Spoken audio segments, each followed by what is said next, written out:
as you may have gathered from my generous peppering of wrestling sound bites of iconic moments throughout my videos, he's fat! I'm a fan of the world's oldest sport. Despite my affinity for horror, the wrestling's always held a special place in the cavity where my heart used to reside. When reflecting upon the sad state of the now 2-decade-long downturn, it has always been easy for me to see where this decline started, despite it eluding many a wrestling critic. Sure, we've had many a reference of company mergers and megastar retirements, but what if I told you that the cracks in the system post-Monday Night War were spotted by arguably the Attitude Era's greatest star? Let's say, for argument's sake, the very event that maligned a man's career not only was vindicated by history, but was necessary to kickstart the very change he himself sought. Imagine if someone could sift through the corporate spin and smear campaign of a Titan's exodus and shed light on the trail blazed by his departure. Well, imagine no longer. On the line here, give us the bottom line. What's your mindset and how you feeling about everything that's going on with the Raw brand? Bottom line is everything sucks. I'm not happy with the direction Stone Cold Steve Austin's going. I ain't happy with the direction the whole company's going. I think the writing has been pretty substandard. I'll go one better than that. It's been piss poor. I guess if that pisses some people off, then that's just the way it is. Well, again, I think it could have been a hell of a lot better creative than it's been going on. It's pretty as a matter of fact, and I ain't been happy with what I've been doing before WrestleMania or after WrestleMania as we speak presently. Well, do you feel like there are movements, that there's progress, like things are going to change? Who knows? Hell, I'm over here in San Antonio, Texas. They're up here in Stamford, Connecticut. And, hell, I'm still happy to be a part of the World Wrestling Federation. Love my job. But the bottom line is creative could be a hell of a lot better than it is. That's Stone Cold, who's, again, like I say, the most demanding, of anyone I've ever worked with. Mm-hmm. And sometimes rightfully so. But at the same time, there's, he's reduced to simply, producing, I suppose, gold albums as opposed to platinum ones at the moment. Mm-hmm. Well, I don't know, to take your point of view, whether or not someone gets sour on the creative and can he take that and turn it into, something better. I think he can. I think Austin does have that ability. At the same time, he needs some decent material to work with too. So it's a combination of things. Now then, it's important to note that Steve Austin mentioned his dissatisfaction with not just the handling of his character, which, in fairness, any marquee performer of his celebrity should look out for, but, more interestingly and more importantly, he references the creative direction of the greater company. As far as I'm concerned, from these brief yet admittedly scathing words, he comes off as a savvy businessman and, quite honestly, a locker room leader for demonstrating frustration with the larger corporation that he was the face of. The only question that remains is, were his concerns warranted?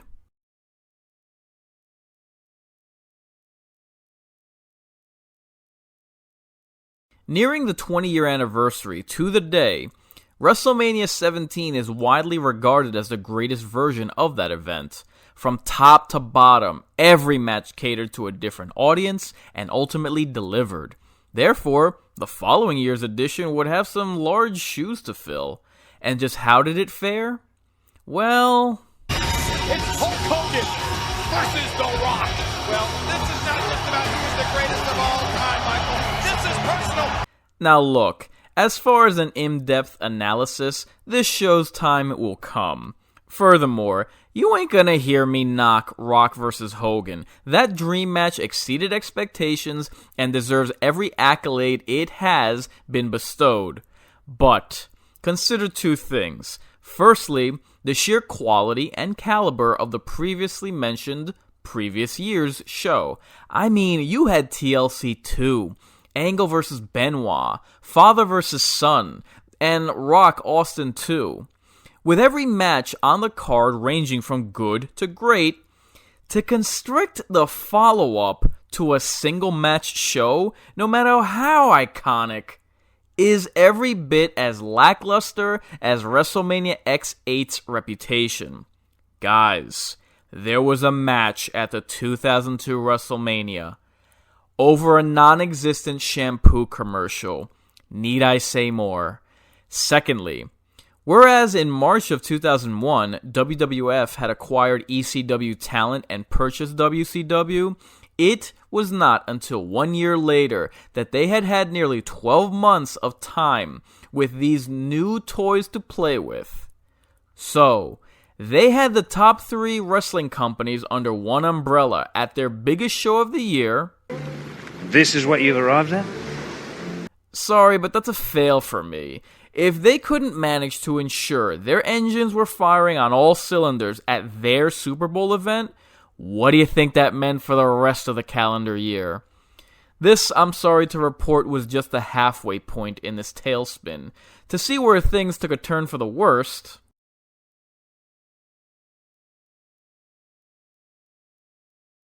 look, you all knew this was coming, so let's just bite down hard and gut our way through this like an Amy Schumer stand-up special. I could do a whole video about this colossal dud, a series even, but I'll keep this as brief and painless as possible.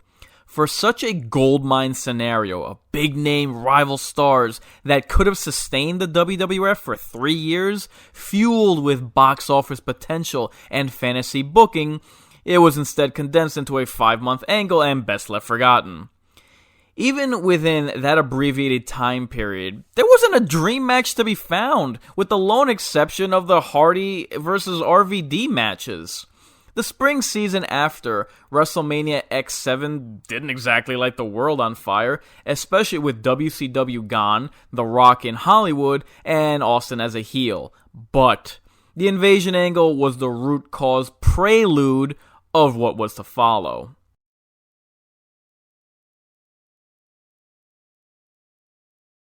I genuinely don't think this point has been given the limelight it deserves to show the crater-faced blemishes on this span of wrestling history, but we went nearly 18 months of bottom-of-the-barrel wrestling pay-per-views. I realize that's commonplace now, but back then, that was unheard of. Creative actually managed to churn out a sustained near year and a half of dreadful monthly special event programming.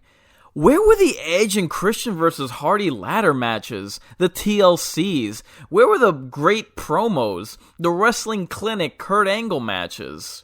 The booking team was simply, uncharacteristically uninspired. Speaking of which,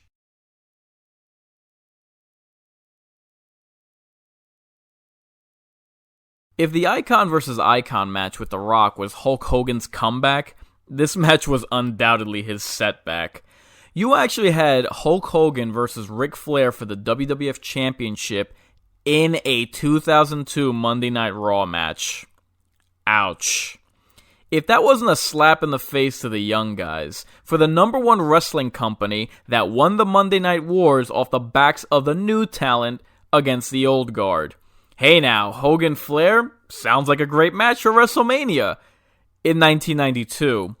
Talk about a decade late and a dollar short. A matchup that was so prolific that you probably don't even remember it happened. You had established stars like Kurt Angle and up-and-comers like Eddie Guerrero on the roster, and this is what you put on live TV? I can't even say it set a bad precedent because it left such a great impression. They never had a matchup like this pitting two past their prime WCW champions again.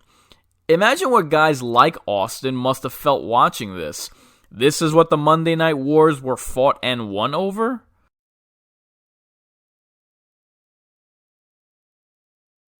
On the subject of Ric Flair, I'd like to take this opportunity to address 2 episodes of 2020's Ruthless Aggression docuseries on the WWE Network.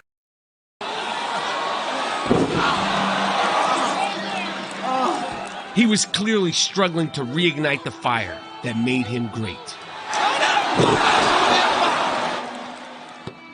When he came in the door here, it was a different Ric Flair. Very, very unsure of himself. I was lost. It's the best way to put it. As I watched him, I realized even more so, like, oh my, he's playing Ric Flair now. The exploitation of a man's emotional state to explain his directionless booking is pretty low, even for WWE, but sadly not unexpected.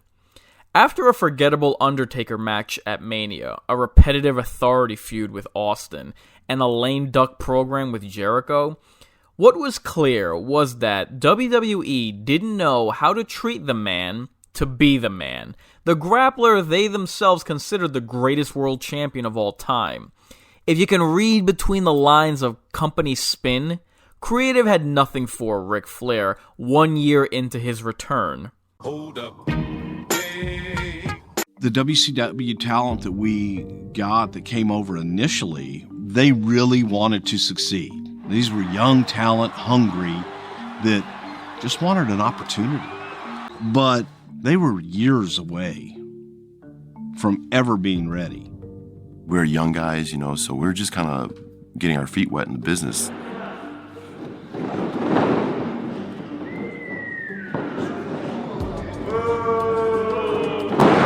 We didn't feel comfortable because a lot of us weren't ready. We didn't know the culture, how they worked, how they did things. The only thing we knew was what was done in WCW, and obviously that didn't work, or we would never have been bought by Mr. Vince. So, just a lot of uncertainty, confusion.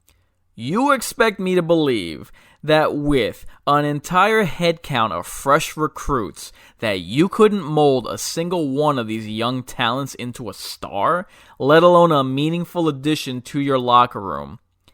Ain't that kind of your job as an agent? Now, if you're talking about a catalog of dead-end prospects, may I direct your attention to Exhibit A. Tough enough? Enough said.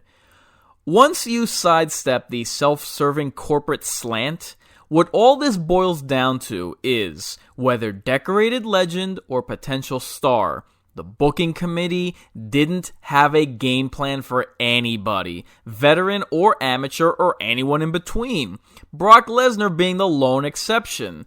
But how much of this handling was Paul Heyman?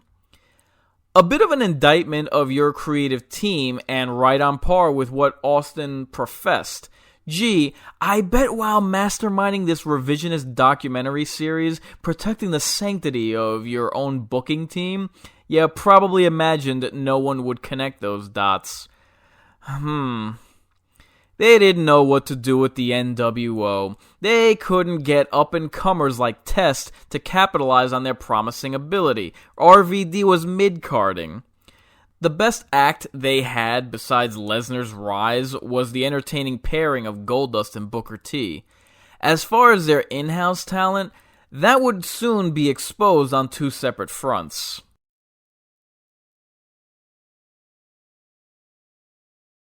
As much as Chris Jericho has hung his hat on beating Rock and Austin on the same night, his undisputed title reign was an embarrassment.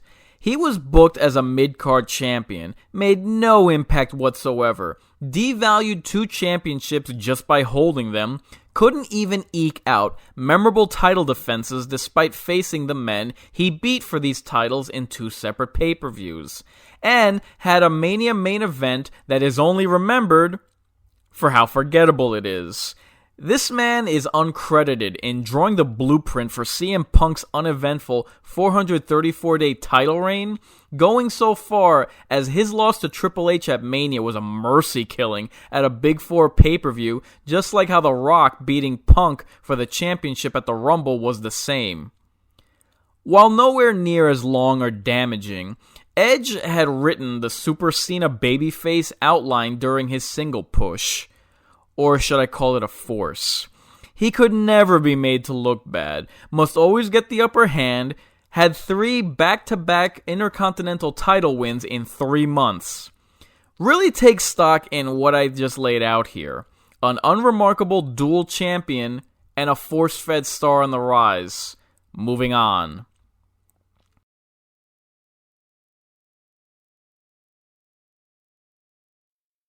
And I think back to that time, and correct me if my timeline is wrong, but wasn't that when they wanted Steve Austin with no advance notice to do a job on, I think, SmackDown to Brock Lesnar? Yes. I mean, that's absolutely the case. I mean, it was just, to me, that was one of the most insensible suggestions that was so fraught with politics, and even more so just insulting to, as you said, one of the top two all-around wrestlers in the history of this business.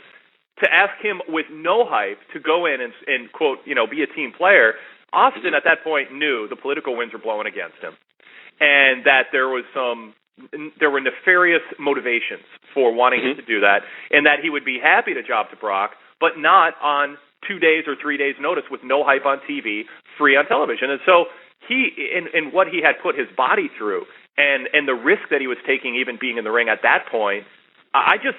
For Vince, even at that moment, in the heat of the moment, to hold that against Austin and to bury him after what he did for him, I think that's honestly, I think that's about as bad as Bret Hart, because Austin wasn't leaving the company until that was requested of him, whereas Bret was on his way out because Vince asked him to leave. So I don't know. I mean, I think that's underplayed as a real mistake on Vince McMahon's part in terms of how he treated a great talent. Do you think I'm off on that, or? No, I think you're completely right. But from what I saw, my perception is that Triple H, and again, Triple H was always very good to me. I have all the respect in the world for him and for his accomplishments, but I also could see the way that the gears were turning on his mind. Mm-hmm.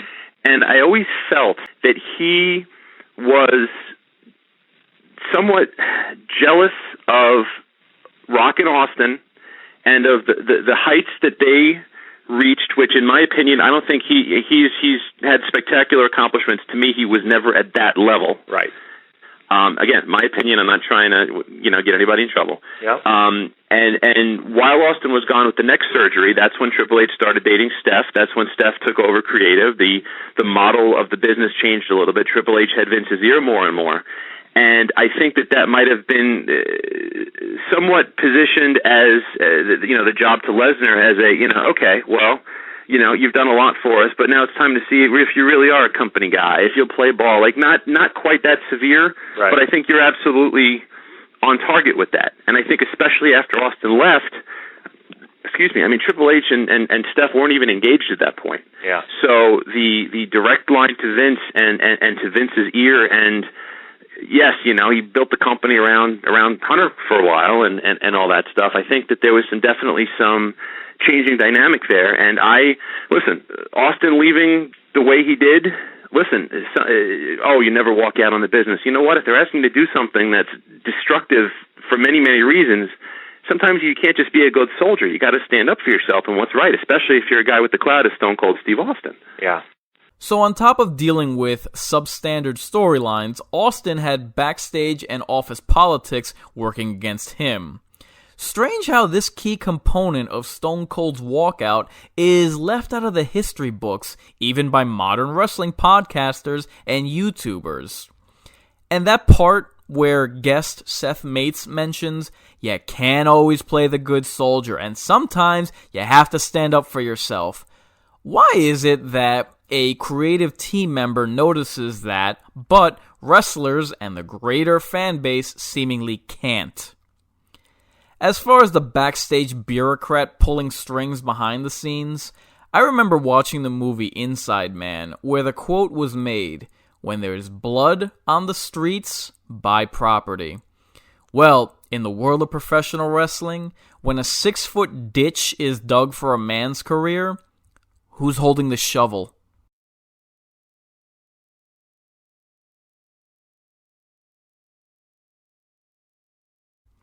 Now, despite not belonging to one of the major pay-per-views, the 2002 Vengeance Show was the first monthly special event in over a year to offer A, a stacked card, and B, actually delivered. This show had Brock versus RVD for the IC title, Booker T and Big Show, and one of the greatest triple threat matches, bar none, with Rock, Kurt Angle, and Taker for the undisputed title. Damn, son! Someone must have punched their time card, because once the clock struck 3:17, After Austin's no-show, the rebranded WWE finally got to work on creating good TV.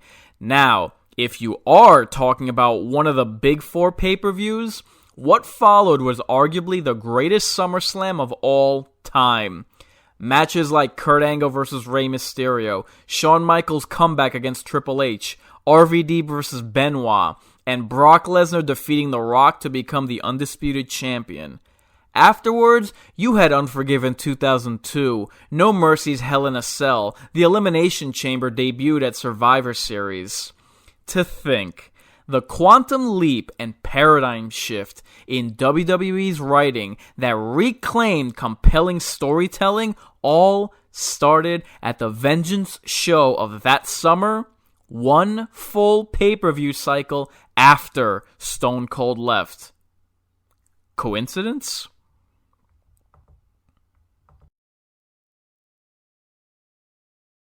So, you had the Invasion debacle. The one new star to come out of that train wreck was held back. A 16-month long transitional period between eras where the writing team spun its wheels. A one-match show at WrestleMania, despite 3 companies' worth of talent folded into one, and a top guy that you basically tripped into and were forced to propel into the main event scene. Vince McMahon has no idea how lucky he is that he even had Brock Lesnar's arrival and HBK's return to carry his company after Rock and Austin left.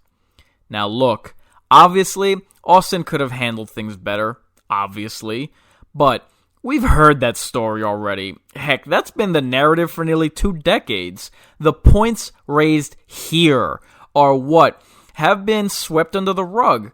It took one of their biggest draws walking out in order for the boss to turn his franchise around and out of the funk that lack of competition drove it into.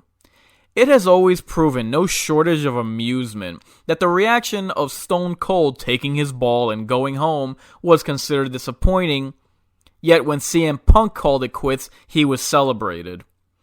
People have vilified Stone Cold for 19 years, using his walkout to overshadow the Stone Cold truth and bottom line of the validity of his grievances.